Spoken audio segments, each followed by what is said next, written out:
Hey everyone, MeltingMan234 here with another Archie Sonic review. Today we'll be looking at issue 7 that was published on November of 1993. The front cover shows Sonic speeding through some books, stating how he's a fast reader. Although I don't know why he's destroying those good books by leaving big holes in them. In any case, he should have destroyed the Twilight series. Oh well. In the first story, Uncle Chuck's Treasure, we see that Tails has created a seesaw and Rhoda jumps on it, sending Tails right up to the ceiling. With all that weight, I was expecting to see the seesaw snap in half. Sonic manages to catch Tails and discovers a sheet of paper where Tails was stuck in. It's revealed to be a map showing where Sonic's uncle, Chuck, buried his most important treasure. Sonic tells him that since his uncle was an inventor, he could have buried some type of magical substance that could help them defeat Robotnik and free Mobius. So the team head on over to the Mobius National Park to find the treasure, only to find out that the park has been polluted by Robotnik's toxic waste dumps. The team can't continue on as the toxic chemicals are getting to them, so Sonic takes the lead to speed through the toxic junk and finally finds the spot that leads to the treasure. But Robotnik is right there to stop them with his gang of badniks. So the freedom fighters spread out as Robotnik tells them they can't hide forever as the toxic chemicals will kill them either way.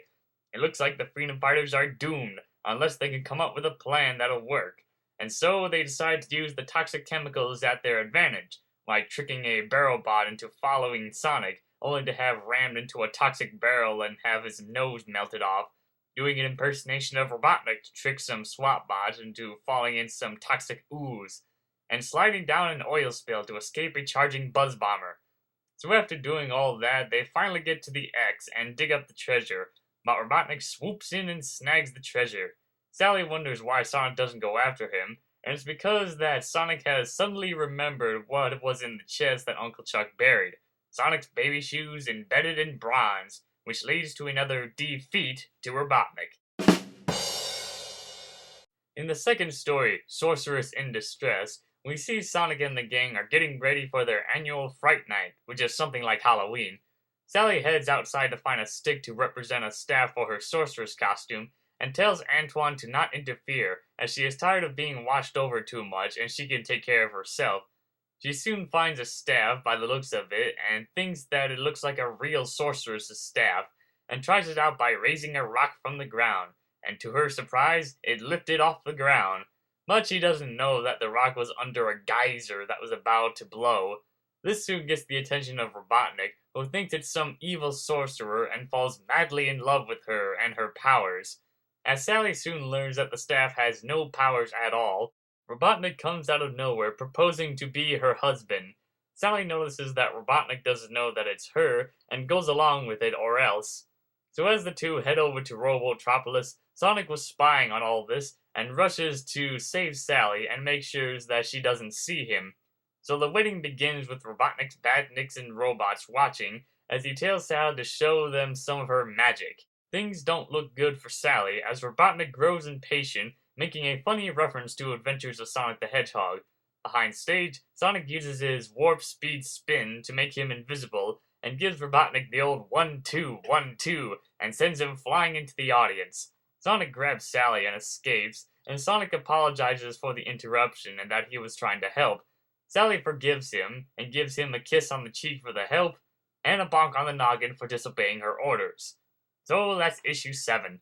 The first story was an interesting idea about Sonic and the gang finding a treasure that could help them defeat Robotnik, but it only leads to a false alarm.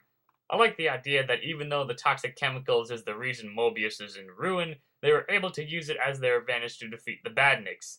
Well, let's just hope they all took a shower after this episode. Although I didn't like the fact that they made Rotor act like an idiot at the beginning. I'm sure he can tell the difference between a map and a connect the dots board. The second story was just weird. I mean, sure, Robotnik doesn't know that it's Sally, but did he know that he was proposing to an anthropomorphic Mobian? Was Robotnik that blind, and was he becoming a furry? Yeesh. Well, at least this is the first time we see Sally show some interest in Sonic, which would be used many times in the series later on. So now let's move on to issue 8, that was published on December of 1993. The front cover shows Sonic running away from a huge tussle full of famous superheroes in the background. This looks like it's advertising a cool story, but we shall see. In the first story, Bots All, folks, a SWAT bot brings in crab meat to Robotnik as he has discovered he's been reading comic books, which is against Robotnik's laws. Now isn't that funny? A Sonic comic in a Sonic comic. So Robotnik is about to dispose him, but Crabmeat pleads with him, saying he was reading the comics to get some ideas to help Robotnik by creating superhero robots. So Robotnik is interested in the idea and disposes both Crabmeat and the SWAT bot for some spare parts. I like how he kills his badniks after they have an explanation. It's like, how dare you disobey my orders? I'm going to kill you now. But I did this just to help you out with some new ideas, your evilness. I understand, but I'm still going to trash you anyway. Mwahaha! So Robotnik hosts an opening of a new toxic dump as Sonic comes in to stop him. This is what Robotnik needed as he uses a signal to summon his newest creation, Botman, an obvious parody of Batman. He gives Sonic a kick in the rear with his mighty boot thingy, and Sonic gets ready to battle, taking off the kid gloves, which are the same gloves as he usually wears. He charges at him with all his speed, but gets bounced backwards, but Sonic doesn't give up, as the two tackle one another in a cloud of smoke, and it's revealed Botman has won, Sonic is defeated, and Botman falls to pieces. As it turns out, Sonic already trashed him, and posed him in the position to fool Robotnik, but he ain't through yet, as he still has all of Crabmeat's comics, which he can use to make a robotic knockoff out of them, like a robotic Wolverine. But what they got instead, by mistake, is a Wolverkle, a robotic lookalike of Steve Urkel from Family Matters, and the same actor who played Sonic the Hedgehog in all three cartoons, and voiced Manic and Sonya in Underground. So despite the small setback, Robotnik brings in Spawn Mower to destroy Sonic. Sonic manages to pull its power circuit out while it was distracted by epic poses, and sends him right off the cliff. But this is only the beginning, as Robotnik calls in Magbot, Captain Marbot, and Mighty Bot to defeat Sonic, but they all get defeated in the end. So now Sonic has defeated all of Robotnik's superhero goons and is ready to tackle on him, but slips on some of the trashed parts and oil spills, which gives Robotnik enough time to retreat on Crabmeat. I'd be surprised if that badnik manages to stay in one piece after carrying all that mountain of flab. And as the old saying goes, the bad guy always gets away at the end. Well, better luck next time. In the second story, A Little Sonic Goes a Long Way, we see Sonic play a tune from a guitar, and is fast enough to beat it before Tails hears the note. The Freedom Fighters haven't heard music in such a long time, ever since Robotnik banned music. So Sonic entertains them with a little catchy tune, and I'll bet it's the theme song from Sad AM. Meanwhile, Robotnik hears this tune, as it seems like he has very sensitive ears as he can hear it from very far away. Snively comes in and thinks Robotnik is singing to himself. Yeah, like he would ever sound good singing. Well, since he was voiced by Jim Cummings, I'm sure he would sound good. Probably better than Gary Chalk's voice of Robotnik from Underground. But anyway, Snively comes in to tell Robotnik about his latest device that shrinks people down to a miniature size and lasts for an hour. So while they try and find a spot to try it out, the Freedom Fighters discover an abandoned concert hall, and now they'll be able to play any type of musical instrument, as Bunny wants to try out the saxophone, since she is the sax symbol of the group. Well, yeah, she is kind of the sex symbol of the group during the time, not until Rouge came by and took the title. So we see the old abandoned place is full of sheet music, instruments, and portraits of famous musicians like Beethoven. Sounds more like a failed experiment from Robotnik. But then they are shrunken down to size thanks to Snively's invention, and Robotnik is about to suck them up in his giant vacuum machine.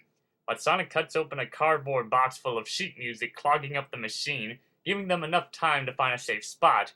Robotnik soon finds them and starts following them, leading him straight into the orchestra pit. But he isn't through yet as he pulls out a handheld Robomaker and captures Sonic. Sally and the others use an old bass to fire away some weaponry, knocking the vacuum out of his hands, as the effects soon wear off, turning Sonic and the others back to their original size. Looks like the end for Robotnik, but not until he summons an army of badniks to destroy them and the concert hall.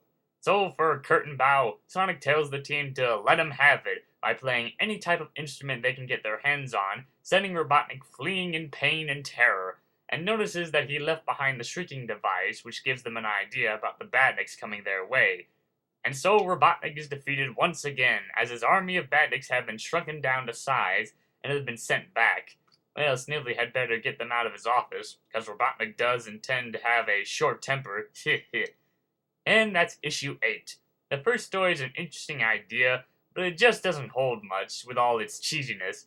Instead of these knockoff superheroes, it would have been cooler if Robotnik brainwashed Batman, Mighty Mouse, and all these other characters, and send them off to fight Sonic and the others. Now that would have been an awesome crossover. The second story also has its share of cheesiness, but not that much as the first story did. And this is the first time we see Snively make a official appearance in the series, and he would later become a main antagonist later on. So if you're one of those guys who enjoys cheap jokes and cheesy puns, then these are the comics for you. Well, that wraps up this Archie Sonic review. So this is Melting Man 234 signing out.